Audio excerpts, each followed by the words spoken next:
Donc moi Eric Vernet, enseignant-chercheur à Télécom Saint-Etienne. Thomas Gabriel, étudiant en deuxième année à Télécom Saint-Etienne. Anne Chédot, je suis de passage à Saint-Etienne, j'arrive de Paris et je fabrique des bijoux à la base et des accessoires. Et j'ai entendu parler du Fab Lab Bouffe et ça m'a intéressé. Je suis venue voir ce qui se passait ici. Et donc on a travaillé avec deux autres personnes, donc Karim Béouche qui est également étudiant en deuxième année dans le même parcours que moi. Et Justine, j'ai oublié son nom de famille. Favet, c'est ça. Et donc elle travaille au remue-ménage, elle s'occupe du bar en fait au remue-ménage. Et donc ce projet est à son initiative au départ, c'est elle qui a proposé en fait d'essayer de faire quelque chose qui soit en relation avec la bouffe et la lecture. Donc on a un petit peu gommergé, on est parti sur différents trucs et puis finalement on s'est acheminé vers l'imagination d'un moyen qui nous permettrait de manger et de lire en même temps. Mobile, hein. Ce serait sortir du café. Là. Et oui, et tout ça devant être une structure qui puisse être mobile, donc on puisse exporter du café pour l'implanter sur une fête, une place, n'importe quoi, en extérieur, en intérieur, peu importe. Donc le principe c'est que c'est un téléphérique qui est entraîné par un moteur qui est composé de deux poulies qui vont serrer le fil et le long de ce fil on a accroché plusieurs pendants qui peuvent transporter soit de la nourriture, soit des mots qui peuvent faire réfléchir les gens, soit des textes et dans lesquels aussi les gens pourront déposer leur avis ou leur... Enfin, ils vont s'en inspirer pour trouver une petite phrase rigolote, une blague, une expression, quelque chose, un jeu de mots quoi.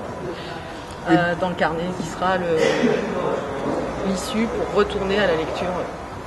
Et donc l'espace est fait dans un espace rectangulaire où les convives peuvent s'asseoir et le téléphérique passe donc à la périphérie de cet espace et au bout on va dire le bar ou plutôt la cuisine à partir de laquelle l'animateur peut envoyer soit du de la texte, nourriture soit de la ou des nourriture. mots et voilà. Donc la genèse de la partie technique s'est fait avec pas mal de récup parce que c'était un peu le principe du Fab Lab.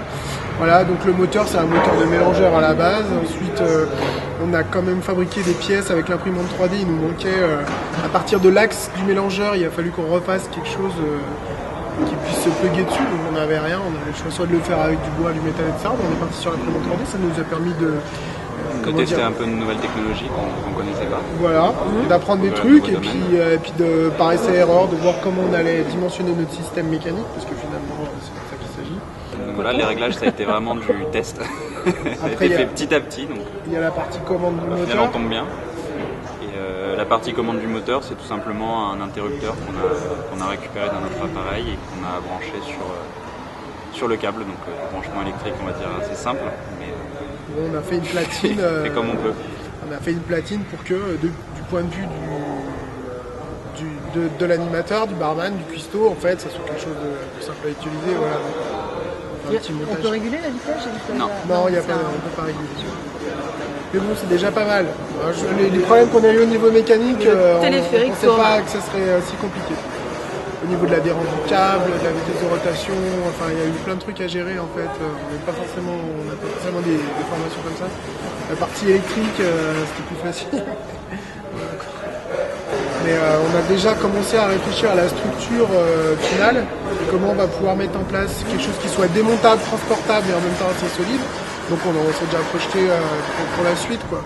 Voilà, donc après, à partir de cette petite animation mécanique-là, je pense qu'on peut imaginer des tonnes d'animations culturelles différentes.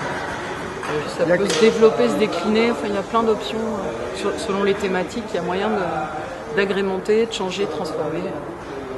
Et la boucle est sans fin, quoi. Voilà. C'est ça qui est chouette. Donc le titre final qu'on a choisi, c'est quoi?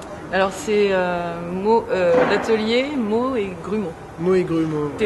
OTS à la fin.